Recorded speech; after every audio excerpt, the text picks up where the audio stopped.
Hi, everybody. This is Steve Olson with WSO, and I'm here with special guest David Meade, author of Planet X, the 2017 Arrival. David, thank you so much for being part of our show. Hi, Steve. Good to be here.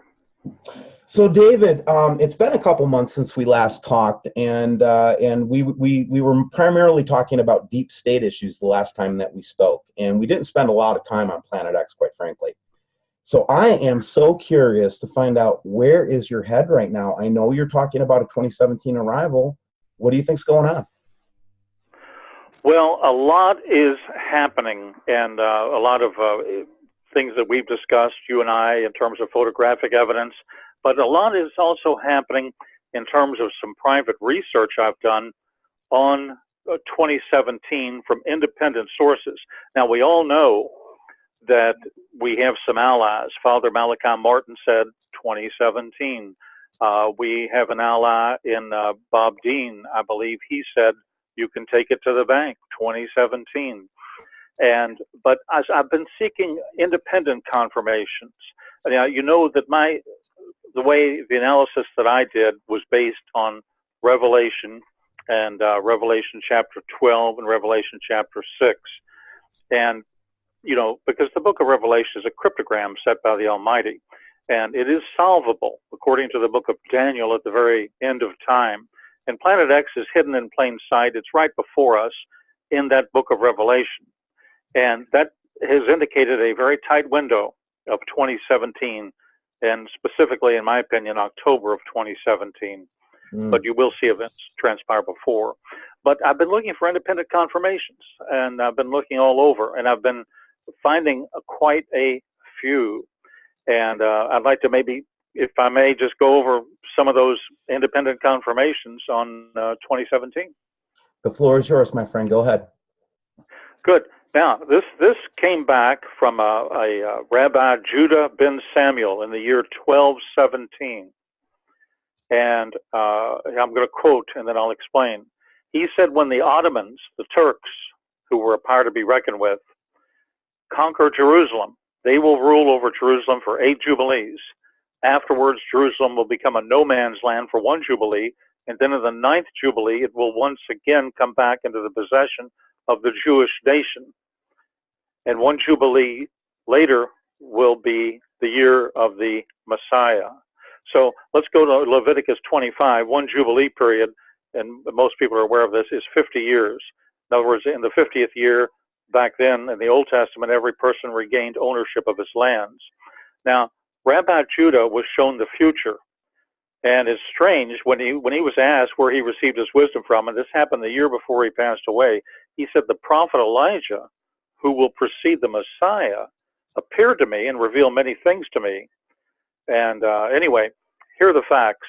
He was told that 300 years later, was obviously 1517, and that was the year that the Ottoman Turks conquered Jerusalem. So 8 jubilees, 50 years times 8 jubilees are 400 years. Now, we now know by history, since they gained control in 1517, they held power for 400 years. They were conquered in 1917 by British military forces under General Allenby on Hanukkah, December 1917. And after this, the League of Nations, I believe, assigned the British Mandate the land of Israel, then called Palestine, and deeded Jerusalem to the British. So anyway, then he said Jerusalem will become a no man's land for 1 jubilee. Well, even after the Declaration of Independence by Israel on May 15th, 1948, in the War of Independence, the city of Jerusalem was a divided city. There was a strip of land between the state of Israel's control of Western Jerusalem and the Jordanian-controlled East Jerusalem. This strip of land was called the no man's land. But following the Six-Day War on June 17, 1967, the entire West Bank was conquered by the Israeli army, and the whole city of Jerusalem returned to the Jewish people. So according to this Jewish rabbi, at the end of the 10th Jubilee, 1967 plus 50, or 2017, this is the year of the Messiah. This is the year, in other words, he's saying, when the book of Revelation will be unsealed. So let me summarize this briefly, because it's complicated. So in the year 1217, an ancient Jewish rabbi named Samuel had a vision that outlined history from 1217 to 2017, of jubilees every 50 years. he said in his vision, Elijah in heaven told him they had 6 jubilees from 1217, and you would arrive, the world would arrive at 1517. The Turks would take Jerusalem. They did. 8 jubilee years later, 400 years, we would arrive at the year 1917. The British took Jerusalem, set the Jewish people free. This happened on schedule. It happened to the day. A British general flies a plane over Jerusalem, and the Turks took this as an omen. They believed it was a sign from God. They fled back to Turkey without firing a bullet. 1 jubilee year later, 1967, the Six-Day War would occur. The Jews overtook Jerusalem. They did. 1 jubilee, 50-year period later, in 2017, is the time when the day of the Lord commences, and this means the book of Revelation is opened and unsealed. Happens this fall. Planet X is an instrument of judgment, and of course the dates and times are all in my book, Planet X, the 2017 arrival. So the clock is ticking. Then I found about 12, and I'll just do these in bulletproof or bullet point fashion for you, about 12 proofs of a period of 2017 to 2024, a 7-year period. So see, the tribulation period, of course, lasts 7 years per the book of Revelation. Planet X is the calling card. So let's look at some bullet point facts. UN Resolution 181 was passed in November 1947 to declare that Israel should be reestablished. 2017 is 70 years from the decree to establish Israel. 2017 is 1 Jubilee year from the 1967 conquest of the city of Jerusalem.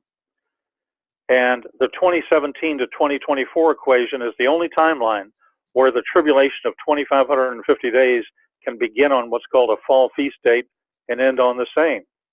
Of course, as I've previously mentioned, the Revelation 12 sign in September 2017 marks the beginning of the tribulation period. It's a magnificent sign for Israel.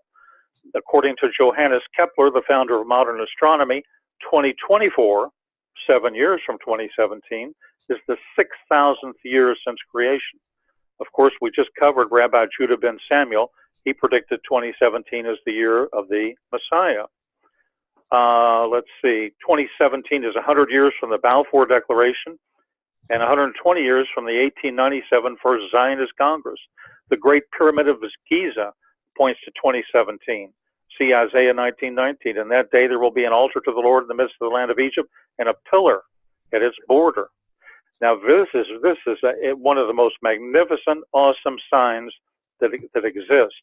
There is a cross-country solar eclipse in August of this year, 2017, and also in the year 2024.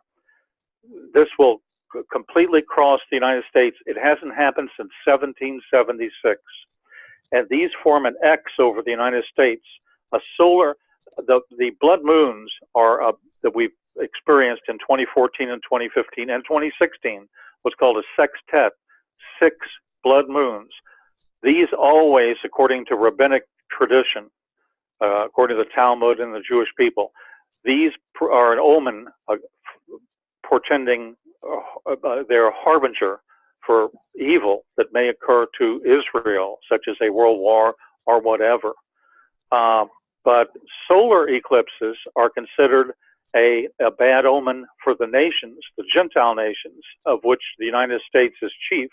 Anyway, these 2 eclipses in August of this year, in a few months, and also 7 years from now, these form an X over the United States.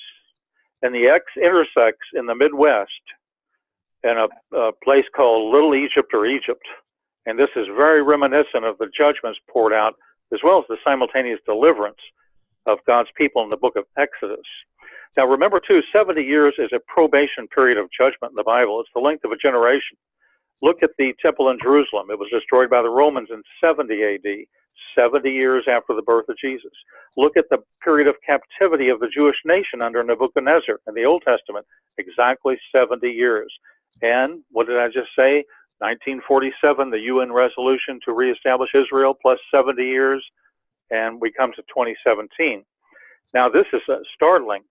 Daniel 9:24, 70 Shavuots are decreed for your people and your city to finish transgression, to put an end to sin, to atone for wickedness, to bring in everlasting righteousness, to seal up vision and prophecy, and to anoint the most holy place. So this Hebrew word is weeks, and this is the word Shavuot, which also refers to Pentecost. So 70 such festivals are, of course, 70 years. The beginning point is the commandment to restore Israel, the 1947 UN resolution. 1947 and 70 is 2017. So I would say that simultaneous occurrence of these events in 1 year, all pointing to 2017, is, I would think, odds of well over 1 trillion to 1. And I would just ask any listener, would you bet your life on anything less? Oh my gosh, yes. Well, I don't mean to take us into a segue, but we'll notice that Donald Trump and his entourage have been going to a couple of countries this week. One of which was Saudi Arabia, the second of which was Israel, and the third one, the Vatican. Can you comment on that, David? Right. He's meeting with the heads of the three major faiths, other than Christianity, but he's meeting with the head of, of course, the Roman Catholics, the Jewish nation, and the Muslims, and representatives of 50 Muslim nations. I think it's very prophetic. I think my opinion has changed slightly about Donald Trump.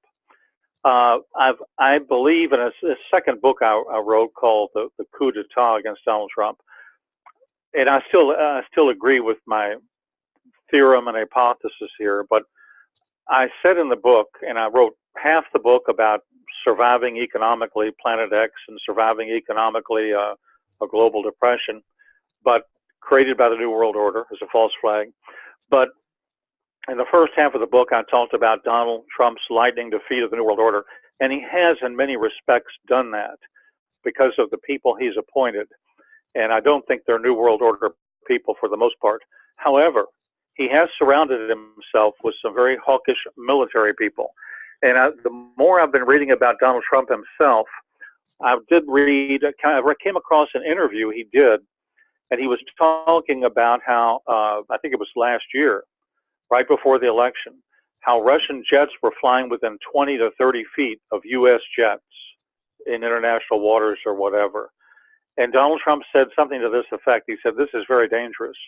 And he said, "I think it would take a phone call to Putin and to tell him to stop." And he said, if it didn't, and this is what I believe I heard, but I think he implied that if it didn't, those planes need to be shot down.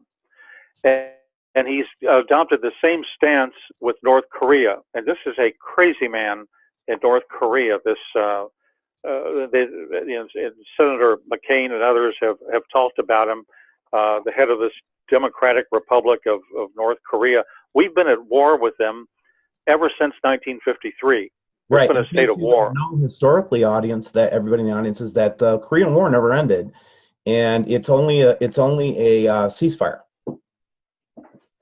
Right, and there's something almost funny that I've got to tell you about this, because we always like to add something light to these conversations because they're so serious. But there is a mount called Paektu, which is on the border of North Korea and China. And few people realize that when North Korea and this madman that runs the country test a nuclear weapon, this blast sends a jolt throughout the earth. It can trigger a volcanic eruption. And this Mount Paektu is a supervolcano located right on North Korea's border with China. So at this time, there's like 30 some odd volcanoes erupting around the world. But Mount Paektu in North Korea is on the brink of eruption. It's threatening the entire peninsula of Korea as well as Japan. It's a 9,000-foot supervolcano. It can cause a global catastrophe. In 946 AD, I believe, it ejected 45 megatons of sulfur, one of the most violent eruptions in human history.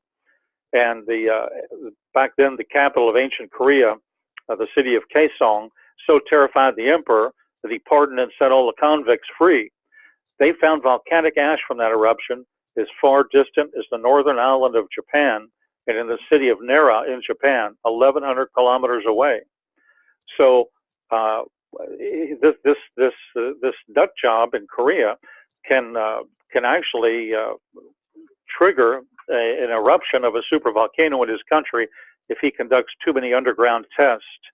And anyway, getting back to Donald Trump's stance on this, it seems to me that in the last few weeks, I've been reading that this leader in North Korea has more or less stated, and I'm either quoting or paraphrasing, he's been test firing missiles, additional missiles, firing them into the Sea of Japan and so forth, and saying this is our answer to Trump's or to Washington's, quote, threats. So he is totally ignoring the world, international stability, common sense, and the warnings by the Trump administration. And he is more or less provoking the Trump administration. And I think, you know, Obama or most presidents would have ignored it, but I just don't think Trump is going to ignore it.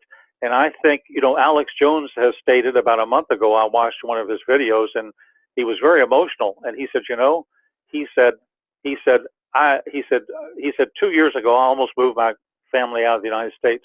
He said, I now wish I had, because he said, this is absolutely crazy. This is insane. He said, we are on the verge of World War III. It's going to start in the Korean Peninsula. This man has this leader, this young man leader of North Korea. Yeah, Kim Jong-un. That's his name. Yeah, he's got, I mean, look at it. He's got, he can only fund or operate 2 cities with electricity, but he has 100,000 artillery sites in the country. He's got the 4th largest army in the world, and he's got these missiles with nuclear tips that can reach as far as Alaska or Hawaii.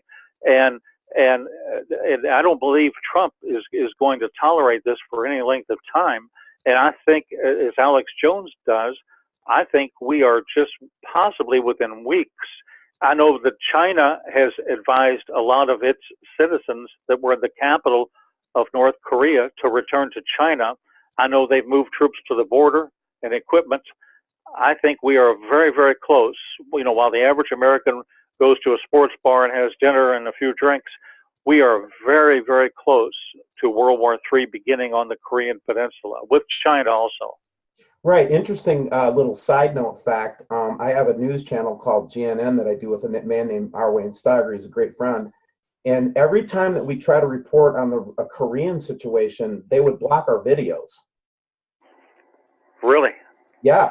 Well, what surprised me, there's a secret cabal. Yeah, let's talk about it. Well, here's the deal.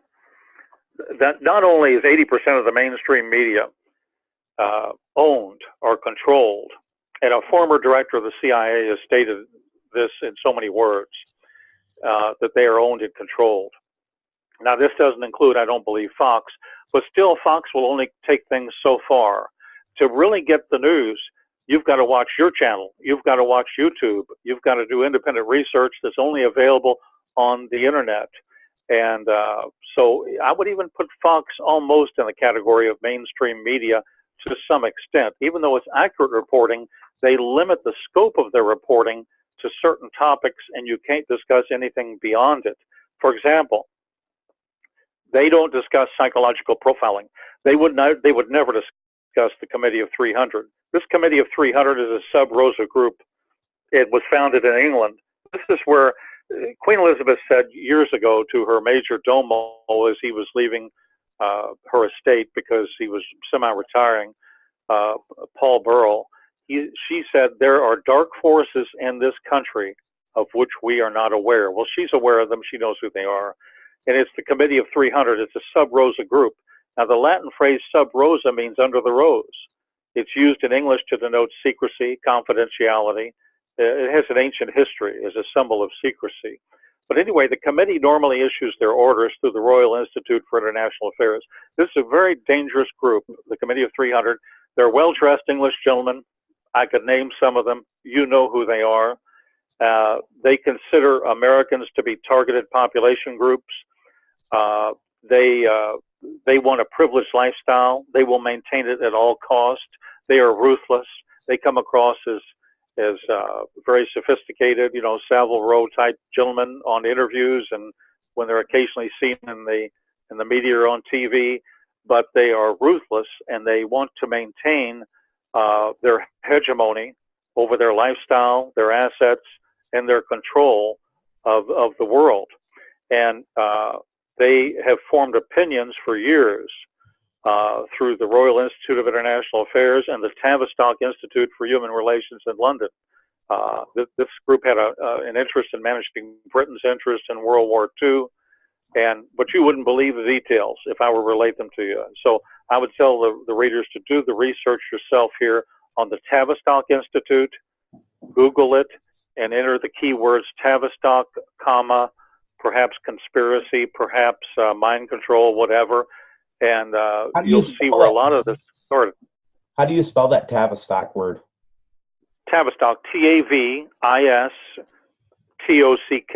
Tavistock Institute for Human Relations in London. It's been around almost 100 years, and it has brainwashed a lot of us over here in the United States. And the media, just getting back to them, they would like to brainwash us to give up our right to bear arms. They want to brainwash us to give up the Constitution. They want to brainwash us to commit the rather treasonous act of allowing the UN to exercise control above the Constitution. But the committee, getting back to them, they issue their orders to the Royal Institute for International Affairs, and their counterpart in the United States is the Council on Foreign Relations, founded in the early 1920s. And this has been effectively affecting U.S. policy ever since then. So you've got a secret cabal, and this is part of Donald Trump's problem. And they operate openly, but without the approval, obviously, of the President or the National Security Council. They operate without congressional knowledge. You go back, they operate almost like the CIA. Alan Dulles, for example, he was a master of deception. And he used to do whatever his clients told him when he was a lawyer on Wall Street. And he carried this same mentality over to government service. And so it's the objective of both of my books to bring reality and understanding into this vast unknown area. What the CIA calls peacetime operations, these are covert activities. Controlling secret intelligence is the key. The enemy is communism or whatever the flavor of the day is. There's always an enemy. And most individuals are on a need-to-know basis. Very few individuals have the view from the top. This applies to Planet X too. Now, just keep in mind, most of these secret organizations originated in Europe or Britain. Some of them were cloaked in Freemasonry. Their reach extended into the Americas from there. And then through their relationships with undercover infrastructure, such as certain universities, very liberal universities, like Harvard, think tanks, the mainstream news, these people can influence governments all over the globe, and they don't react well to criticism. Look how they've reacted to President Trump, who really has fought them on almost every front. They don't like to be questioned. They consider themselves almost a new religious order. They're quite deluded. And they've been in power until President Trump took office. I'm talking about the deep state or the secret cabal. And these are ruthless men in positions of high power behind the scenes. And this is another reason, one of many reasons, why Planet X has been surrounded by so much disinformation and deception. And there's probably 30 or 40 people in the government that actually even know the details. They've compartmentalized it to a very high level. I call it the Nibiru Search Committee. I don't know what they term it, but there's a very small collection of people that get all the intelligence from the South Pole, Observatory, that get all the intelligence from these valid reports that you and I occasionally hear about, these random sequence sightings, pictures, films of Planet X in this hemisphere. They collate all that data and they compartmentalize it, and they know the details. And but remember, all this originated from the city of London. It's a Masonic lodge. The city's emblems all originate from the ancient Egyptian or Babylonian witchcraft. The City of London Corporation is a private financial and banking center which controls the City of London.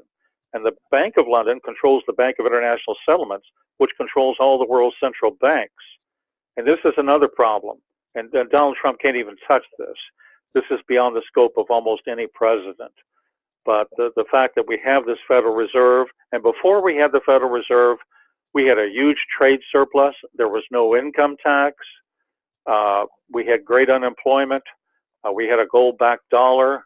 We had so much before we had the Federal Reserve, but that's a whole different story. It is. We should take that off. We should take that off to another show, because I still don't think people get it. And I'll just finish the Federal Reserve point in debt is you can never get out of debt in the system. because they actually print your money and count it as debt. Exactly. And then they collect interest. We never have money anymore. We don't have money like printed money backed by gold or backed by some other asset or even by labor. What we have is a petrodollar supported, a fiat currency supported by petroleum, and our lockdown on the banking system worldwide. And what that means is, guys, let me give you an example. It's almost like I say, hey, Dave. Dave comes to me and says, I need $1,000. So I just write a blank check for $1,000, nothing in the account, right? Then I illegally go in and pretend like I have $1,000 in the account. And then I make David pay me back with interest. This is why we can never become out of debt. It's a slave debt system, and the Federal Reserve is a private organization. It is not a government organization. Dave? Right. It's about as federal as Federal Express. It's owned by, I've got a list of it somewhere in my notes. It's owned by about 23 international banks, Israeli banks, London banks, and it's owned by these banks are owned by some of the wealthiest bankers in the world, including the Rothschilds, and they control many of these banks through a series of interlocking directorates and so forth. Nobody knows the true wealth of the Rothschilds. They're undoubtedly the wealthiest family on earth, and but in any case, but every time you spend right. $1, just kind of think of this as if you're an American, even if you're a UK citizen. Every time you spend a note sterling or you spend $1, what you're doing is every time I spend that dollar, the Rothschild empire gets a little piece of it. Oh yeah. You couldn't even trace it. And the House of Windsor has major banking holdings in London as well too. They're probably trillionaires, I would think. The press says they're billionaires. I would think they are worth a great deal more than that, but nobody knows because so much of it is hidden. Right. And the thing that happens with David and I, guys, is that whenever we start talking about Planet X, it's impossible not to look at the political structure, the prophetical and eschatological structure, and tie it back to the actual event itself, And so just so you know, when we go deep state, this is all related. Go ahead, David. Sure. NASA, the acronym among us, is never a straight answer. I did a recent article for Planet X News. I'll just tell you a few bullet points on it. You might find it interesting. But here's the bottom. Let me give you the bottom line before I give you the bullet points. The bottom line is only 20% of America believes or suspects that the moon landings were a hoax, okay? And I've gone back and forth between this, but I've done some recent research, and I'll just put this out. And it's something to seriously consider. So let's look at some details from the Apollo moon landings and see if they hold water. Let's look at the waving flag. Buzz Aldrin, and I met him once in Palm Beach. I sat next to him at a sofa on a party. Buzz Aldrin and Neil Armstrong planted that flag and waved as if it was in the wind. Now the problem, there was no wind on the moon. It has no atmosphere. There was no impact crater in the pictures. Now the surface of the moon is covered in fine dust. Why no impact crater after landing? No displacements at all are shown in the photos. Doesn't make sense. And then you've got multiple light source problems. The sun is the moon's only light source. All shadows should run parallel, but videos as well as still photos on these various moon trips show shadows from many directions. And this doesn't make sense unless you're on a film set. And then the Van Allen radiation belt. It's deadly. It's part of the Earth's magnetic field. It stays in position. I think they would have been cooked by radiation in the thinly covered modules they were traveling in. This is why Russia and China have never attempted anything like this. Then you've got the unexplained object. There's a photo that I've looked at in one of my recent articles on Planet X News, and you can plainly see there's an unexplained object in the visor of the astronaut. It looks like a microphone or a light instrument from a movie set. It's reflected on the astronaut's helmet. It's hanging from a rope or a wire. There is no explanation of this other than if it was a staged filming. Then, of course, lack of stars. Strangely, none of the photos taken from the moon show any stars in the background. But with no cloud cover, there should be perpetual starlight. So I think it was impossible for NASA to arrange a series of stars for the many different photos, so they simply left them out. Then you've got the sea rock. Now, unless the moon is inhabited, a rock found on the moon shouldn't have a perfectly marked letter C on it. I believe it's a stage prop, one that's used by a film crew. a designer, somebody on the set, apparently forgot to turn it around. And finally, a lot of people say, oh, the George L. Bank Observatory in England was monitoring the space shots. But the fact is, that's not a radar installation. It's a receiving dish. It picks up radio signals. So you can send radio signals from the Earth and bounce them off the moon. And so I would say case closed. It is amazing. Only 20% of the people in America consider this a hoax. So, well, and again, I go back and forth on it too, right? But let me tell you a story I just heard yesterday from a NASA insider. We have sources now. What happened? You know what happens as you've been in the kind of the alternative news for a while? You start to get sources. You know what I mean? And one of the sources that we are familiar with actually was speaking. I think they were talking about Elon Musk's plans to go to Mars. Mm-hmm. And if you're not familiar with Elon Musk, he's a space pioneer. He owns Tesla Motors, all these really great things. And Elon, I don't know what to think about him yet, but I'll tell you, he's doing some very amazing things. Well, the NASA engineers said, good luck getting past the Van Allen belt. And then our source said, wait, because he was not aware of any of this. It was just like something that slipped out. And I'm like, wait, I thought we already made it past the Van Allen belt in 1960, in the 60s. I'm sorry, 60s. So these are the kinds of things that jar my thing. Why would they fake going to the moon? I just don't get it.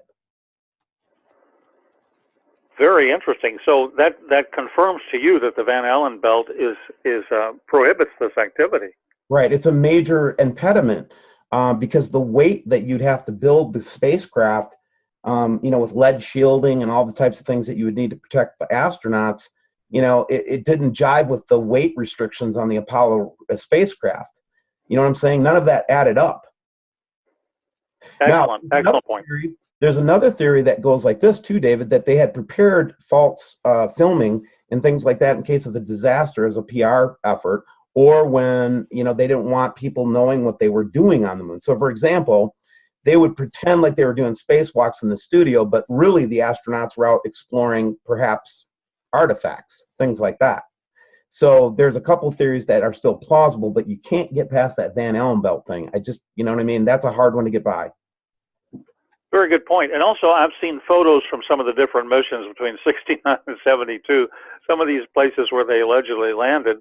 And I was comparing photos of one landing to a totally different landing, and the backfield of the photograph is exactly the same, the mountains and so forth. So that just doesn't make any sense. That dog doesn't hunt. So there's many more than 10 reasons why. There you go. And I think the big illustrating point that we're saying is here is a huge, everybody, I mean, come on, it was the most famous thing that has ever been attempted or done in this epoch. Okay. And we know, right? It was a huge win PR-wise for the United States. We're at the epic of our superpower status. We basically, ruled the world, really, right, with England. Sure. And people will say to me, well, there's no way they could cover up Planet X. There's no way that they would lie to us about this stuff. They're, blah, blah, blah. Look, man, I can point to this, the exact thing we're talking about, the moon landing, and there's plenty of indications that they've been lying to us about a lot of stuff. Right, David? Yeah, well, the whole NASA group started with Operation Paperclip. So they brought in 1,000 Nazi scientists and rocket scientists and engineers from Hitler's regime to start this whole organization. I've never trusted it. And so they're certainly not, if they don't tell the truth to us about something like that, then they're certainly not going to tell the truth to us about Planet X. But, logical, normal, common sense people can look at Earth changes, the Earth wobble, the coming pole shift. They can sense it. We've got Earth changes that have been increasing dramatically. I believe since 2012, all earthquake and volcanic activity is on a phenomenal rise. You've got volcano eruptions approaching 40 a day. Earthquakes in the Ring of Fire are more frequent than ever. They're about quadruple what they were last century. Fireball events were in the hundreds per year in 2005. By 2011, they were over 1,500. They were 2,000 in 2012, 3,500 in 2013, 8,000 in 2014, and over 9,000 reported in 2015. Extreme weather, 2015 is the first year in records going back to 1875 that's seen more confirmed tornado-related deaths in December than the rest of the year combined. And we not only have land hurricanes, we have winter blizzard cyclones. We have river flooding at the same time. Snow where it's never snowed before. It snowed in Laos, Taiwan, Vietnam, southern China, Okinawa. These are subtropical. Saudi Arabia, David? Yep. Yeah, and some of these places up to 8 inches of snow. Vietnam, south of Hanoi, receives almost 8 inches. This is the first snow ever. And and then in December, January in England, only a few, very few flowering plants, may be in bloom normally due to mild winters. But this past winter, more than 600 species were in bloom, 612 to be exact, never before in history. You've got Earth stretch cracks in the North Pole, sinkholes in the United States, all on a dramatic rise. So anyway, I would just, getting back to Planet X, I would say whistleblower Bob Dean puts the destroyer's arrival time in 2017. Malachi Martin on the Art Bell Coast to Coast program said we're going to see, in 1997, he said we're going to see this incoming celestial threat in 20 years. Mm-hmm. And of course, I have discerned from correlating scientific findings, astronomical software with the Bible. I've come up with 2017 as well. And I've analyzed the Apocalypse, chapter 12, and the great sign of the woman. And this is a time marker. It's a key to breaking the cryptogram. And then it goes on. You have to consider chapter 6 of the Apocalypse, and you have to go on to October, actually, of 2017. You have to consider the sixth seal. But the sign of the red dragon, Planet X, appears in heaven in the atmosphere immediately after the sign of the woman. So Revelation 12:3 says, then another sign appeared in heaven, an enormous red dragon with 7 heads and so forth. So I've concluded that there is a high amount of evidence that Planet X reaches perihelion, and this will occur in early October of 2017. And there's scientific evidence that supports this as well. And well, David, I resisted you on the date setting when I first met you, and I was very polite, listened to it, but I was very skeptical. Let's put it that way. But this is a new one on me. This connection that you have from 1217 to 2017, the number of jubilees, 1517, the Turks, 1917, the Balfour Agreement, 1967, the 6-Day War. I've never seen these numbers before. This is freaking me out.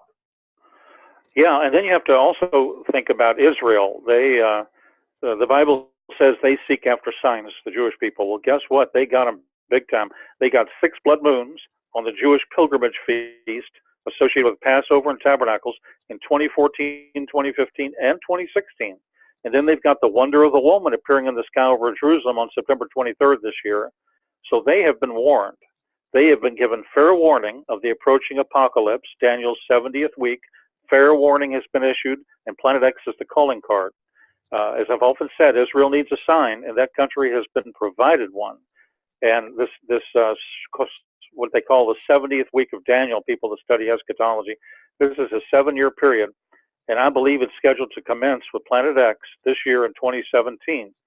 And this commenced with the founding of the nation of Israel in 47-48, and it terminates in the fall of 2017. And it's a 70-year time frame. It precedes what's called the time of Jacob's trouble.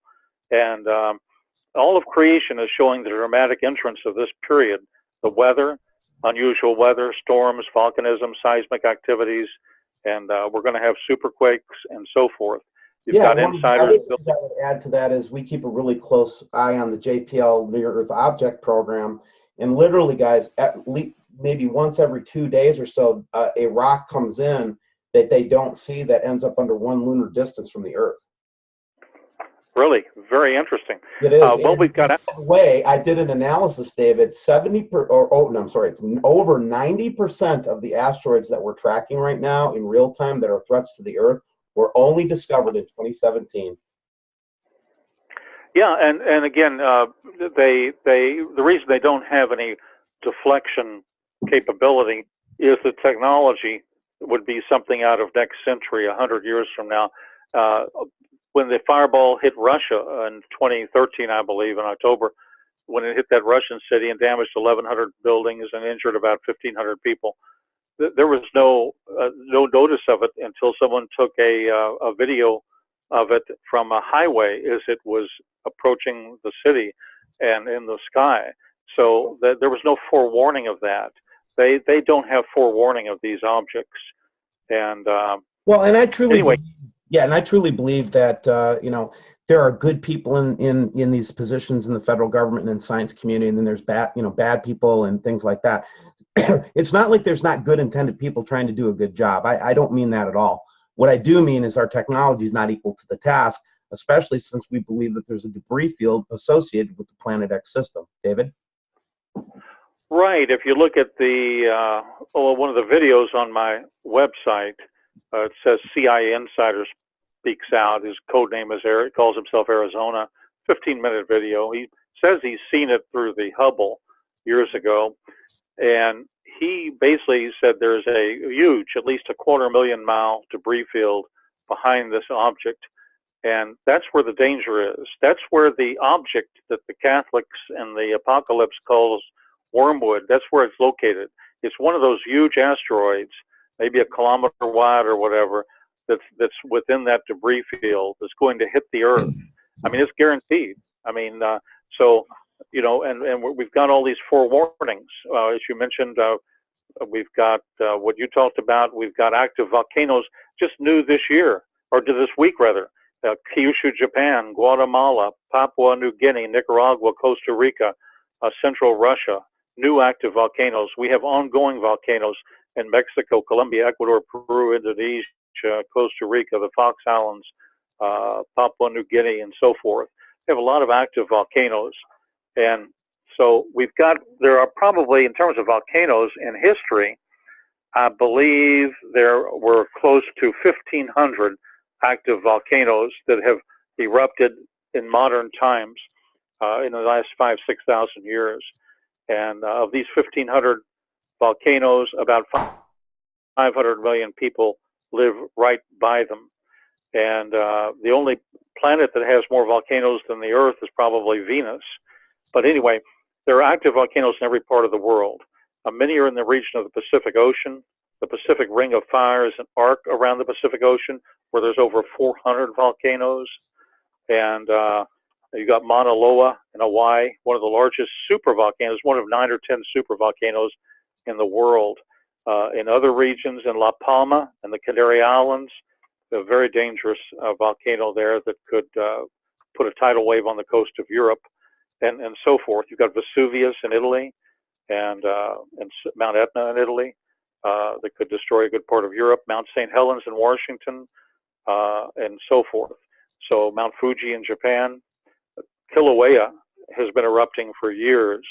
It is the most active volcano in the United States. It's in Hawaii. So anyway, yeah, you've got a major list of active volcanoes. When Planet X gets a little bit closer, you'll see major activity there. Even though you're seeing it right now, you're seeing 30 to 40 active volcanoes on a daily basis right now. It's going to increase. Right, now you can't see this photograph that I'm going to show, and I apologize for that, David, because David's joining us by phone. And oh, by the way, David, you're going to be at our conference, our Thrive conferences in August, and I wanted to thank you for accepting the invitation and being part of the effort. Oh, looking forward to speaking to all of your people. I appreciate it. Yeah, well, what I wanted to get to here, let's see if I can find it here, and I'm going to pull up a little section. This is from our mutual friend, Bob Evans, who's also going to be on our show this week. And this is the one that got me, man. You know, I could put and collate together a lot of what we call indirect evidence, right? Like you're going through volcanoes, earthquakes, asteroid activity, even the magnetosphere of the Earth and the way it's been behaving. We watch that very closely. We're seeing reverse pressure on the Earth, which could only come from another star. Okay. So, but this photograph that Bob and I are going to talk about, I'm looking at it right now with the audience. David, 3 clear, very clear objects are seen. And as we're facing the opposite side of the sun here, guys, looking at this core 2 image. So these would all be on the left side of the sun if you were looking at it. It just so happens most of the credible gamma-tested photographs that I'm doing are coming from the left side of the sun. So everything's corroborating to your timeline, David. That's what I'm trying to tell you, and I didn't want to believe it. Well, I think one of the most amazing things, I didn't discover it myself until a few months ago, was the August 21st, 2017 total solar eclipse. When we're talking about signs, this will darken the American skies starting in Oregon, and it will move across the country's midsection to South Carolina. The shadow will be 70 miles in radius. It will divide the country in half. And does this portend evil for the nations? According to the Bible, absolutely. And in Revelation 6, that happens just prior to the day of the Lord, which is the 7-year period. The Bible says the sun's going to turn as black as sackcloth. So when the moon passes between the earth and the sun, you have a solar eclipse. And that totally or partly obscures the image of the sun for someone viewing it from the earth. Now, the last time this happened was 1776, the founding of the Republic. And so I would just say that this eclipse is going to impact 10 states. This is a number that indicates biblical completeness and order. If you go back in history, since history repeats itself, the 10 generations beginning with Adam ended with Noah. Now, that generation had an abrupt end. Yeah. And this great eclipse is also a time marker to the sign that I found in Revelation 12, the great sign of Virgo. It's just 33 days away. And is seen, in fact, from the Midwest, the planet Venus is minus 33 degrees west-northwest of the sun. So 2017, I think, Steve, is the culmination and convergence of diverse prophecies, including the appearance of Planet X. Right, unless the government is successful in obfuscating it from us in the governments of the world, because we've also discovered very sophisticated technology in play. And in fact, an insider that was basically overhearing a conversation between technical officials that were in charge of some of these efforts say that they've deployed laser technology, David, believe it or not, that if you think of like, say we're at we're camping together, right? And I turn on a really bright flashlight. Can you see anything behind me? No. Yeah, I know what you mean. Okay. Yeah, everything will be blanked out and all you'll see is the flashlight. In the same way, they've deployed a type of laser technology that's very compact that can create the same effect and hide objects, they say, as large as the moon. And that was a quote from a source. Well, yeah, think of, what we've heard. Project Omega under Colorado oversees all the secret agencies. Look at Indigo Skyfold, okay? Fox 31 and other channels have run reports on this. Contrails dissipate quickly from aircraft, but not chemtrails. NSA, nothing as it appears to be. Always consider the source, consider their agenda. Ted Gunderson, a former FBI chief, he said if you want to research how chemtrails are made, anyway, there are 1-hour videos on YouTube just on this subject. It's likely strontium, aluminum, oxide, and so forth. And they're very concerned, and that's one way that they're covering them up. Right. And, but the other thing I wanted to kind of point out, because here's what happens, right? This event on August 21st, we're going to put a high altitude balloon up with multiple cameras to try to see what we can see when the eclipse happens over the United States. We're going to do it from right below the eclipse in one of those 70-mile swaths, okay? So we're looking forward to that result of that. But the thing that blew my mind about what you just said, though, was 7 years later, it crosses in an X over Little Egypt. Another solar eclipse event will actually create an X across the United States if you compare the one this year in August with the one that's going to happen in 7 years later. That is a new fact, David. That is amazing. And it crosses over a town called Little Egypt. Oh, my Lord. Egypt. Well, Matthew 24, fearful signs, great wonders. I mean, if people are watching, if they're not going to sports bars, this is what's happening. Yeah. And, again, and the other thing I wanted to kind of point out is that, as a person that studies eschatology, going back to the Trump visit, the thing that was in common with that, you wouldn't say that the Catholics were Christian. I would. I say that they represent Christianity and the source of Christianity. They are by no means what I would consider Christ-like, but what I would say is that if you're looking at the 3 major Abrahamic religions that talk about eschatology, and we almost have an identical eschatology, by the way. If you talk to an imam from Saudi Arabia, it would almost sound like you were talking to a preacher from the United States. That's how similar they are. And so here's Trump going to the the headquarters of the Muslim world, which is still in Riyadh, by the way, guys. The protector of the Muslim faith is the King of Saudi Arabia. Period. No other questions. The Vatican is the supposedly the center of all Christianity of the world. And then, of course, Israel is the center of all Judaism, all three Abrahamic faiths. That was what I thought was weird about his trip. Yeah, it's almost as if he's about to usher in both between his politics and what he may do militarily with World War III in Korea and China. I think he's almost going to usher in this same period we're talking about. He's going to be used to usher it in. Now, I don't believe. I believe the Antichrist himself, if you want to move to that topic, is probably going to be from Europe or England, maybe the House of Windsor. It's not going to be anybody from America. But Trump may be setting it up, though. Well, the very suspicious character that is in this Trump administration is his son-in-law, Jared Kushner. I do not understand why Jared Kushner is sitting at major defense briefings and everything. He's not an appointed cabinet member. He's not been vetted by the Senate. He's not. I mean, he's just a wild cannon that Donald Trump appointed, and now we're seeing him with the leaders of the world. What gives with Jared Kushner? Quite bizarre. He's quite young. Are we still on? Good. Yeah. Yep. Good. He's quite young. It's very unusual.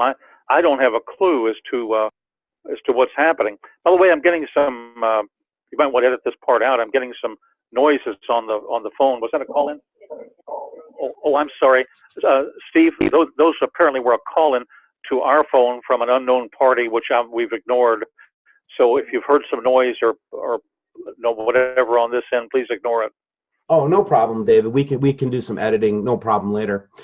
So, David, thank you again for joining us. David will be one of our guests at the what we're calling the Thrival Conference, because during this tribulation period, we are trying our best to create sanctuary, and that's our that's our mission, and that's what WSO where we want to take this ministry. But on the other hand, things could be very, very scary. It's not going to be like all the world events are going to converge. There's going to be lots of things going on. But by no means do we think that Nibiru or Planet X or Nemesis is going to strike the Earth. We do believe that there may be many asteroid events and things like that, but this is not the end of the world, everybody. Dave? Exactly. Even Rabbi Matisyahu Glazerson, a renowned expert in the Torah codes, has found hints of a cataclysmic collision by parts of the Nibiru debris field hidden in the Bible. And he thinks it could be punishment for the Obama pressuring Israel to relinquish territory. Anyway, that's his personal opinion. But he's found a lot of trouble occurring this year, Jewish year 5777, calendar Gregorian 2017. But it's, as you say, it's not an extinction level event. It might affect half the Earth. It might affect a good portion, but it's not going to affect 100%. Right. Life will go on after this is over. And if you're a believer in eschatology, even then, they all say that we're going to come into a time of great peace. I have a lot of hope for the human race once we get through this. I have a lot of hope for our spiritual growth and enlightenment. I have a lot of hope for the return of the Lord, all those types of things. But I want to kind of reassure people that when we talk about this isn't, like I said, this isn't the whole world blowing up. This is a very difficult period in the existence of our species is what it's going to be. Exactly. They've got some limited equipment out there. They've got the Catalina Sky Survey. They're tracking about 650 asteroids. But some of this is going to occur so suddenly. And if asteroids are below a certain size or meter, or they approach from an unknown, trajectory, there can be very minimal warning. So these sky surveys are interesting. They're mostly academic, and we're talking real world here. Right. So everybody, if you want to come and join David and WSO Thrive Conference, we're going to, you can click below and get more information. The events are going to be August 4th and 5th in Boise, Idaho, August 25th and 26th in Minneapolis, Minnesota. By that time, David will have our footage also from the balloon launch, which we'll be sharing with our audience there. Should be very exciting. But David will be one of our key speakers. Now, David, where can people go to find your materials and say if they wanted to buy your book or something? Good. It's on Amazon.com online. It's on Barnes & Noble. online. You just enter the keywords Planet X dash the 2017 arrival by David Meade. Enter that on Google, and then find it on Amazon or Barnes and Noble. And my website is writerswebservices.com. That has some interesting information, profile data. But the actual books can be purchased as an ebook, as a printed book, or as an audio book, primarily on Amazon.com in North America. Right, and I bought the book when we first met. It was over a year ago when we first talked about it. It was when you were first releasing the book, and I have bought it and read it, and it fills in a lot of blanks, guys. We can't even begin to cover the stuff that's in that, and I encourage you to go to David's Planet X, the 27 Arrival website, learn more about David, or if you want to come and hear David speak, come to our conference. David, thanks for joining. Do you have any final things that you'd like to say to people before we let you go? Well, I would just like to say that the amazing thing about my book is I believe I've discovered not only the year, but the actual month that Planet X wreaks havoc on the world. And it is so close, you'll be shocked when you realize it. And the world as we've known it will not exist in quite the same fashion. It will change forever. That's right. Thanks again for joining, David, and I hope you have a wonderful evening. Hi, everybody. This is Steve Olson with WSO, and I'm here with special guest David Meade, author of Planet X, the 2017 Arrival. David, thank you so much for being part of our show. Hi, Steve. Good to be here. So, David, it's been a couple months since we last talked, and we were primarily talking about deep state issues the last time that we spoke, and we didn't spend a lot of time on Planet X, quite frankly. So I am so curious to find out, where is your head right now? I know you're talking about a 2017 arrival. What do you think's going on? Well, a lot is happening, and a lot of things that we've discussed, you and I, in terms of photographic evidence, but a lot is also happening in terms of some private research I've done on 2017 from independent sources. Now, we all know that we have some allies. Father Malachi Martin said 2017. We have an ally in Bob Dean. I believe he said you can take it to the bank, 2017. And so according to this Jewish rabbi, at the end of the 10th Jubilee, 1967 plus 50, or 2017, this is the year of the Messiah. This is the year, in other words, he's saying, when the book of Revelation will be unsealed. So let me summarize this briefly because it's complicated. So in the year 1217, an ancient Jewish rabbi named Samuel had a vision that outlined history from 1217 to 2017, of jubilees every 50 years. He said in his vision, Elijah in heaven told him they had 6 jubilees from 1217, and the world would arrive at 1517. The Turks would take Jerusalem. They did. 8 jubilee years later, 400 years, we would arrive at the year 1917. The British took Jerusalem, set the Jewish people free. This happened on schedule. It happened to the day. A British general flies a plane over Jerusalem, and the Turks took this as an omen. They believed it was a sign from God. They fled back to Turkey without firing a bullet. 1 Jubilee year later, 1967, the Six-Day War would occur. The Jews over the year that the Ottoman Turks conquered Jerusalem. So 8 jubilees, 50 years times 8 jubilees are 400 years. Now we now know by history, since they gained control in 1517, they held power for 400 years. They were conquered in 1917 by British military forces under General Allenby on Hanukkah, December 1917.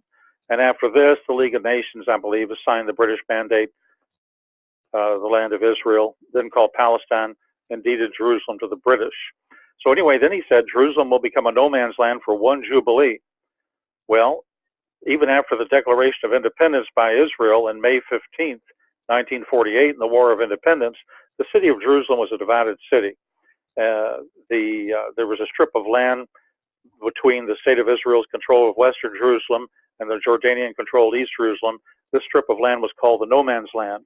But following the Six-Day War on June 17th, 1967, the entire West Bank was conquered by the Israeli army, and the whole city of Jerusalem returned to the Jewish people. And I'm going to quote, and then I'll explain.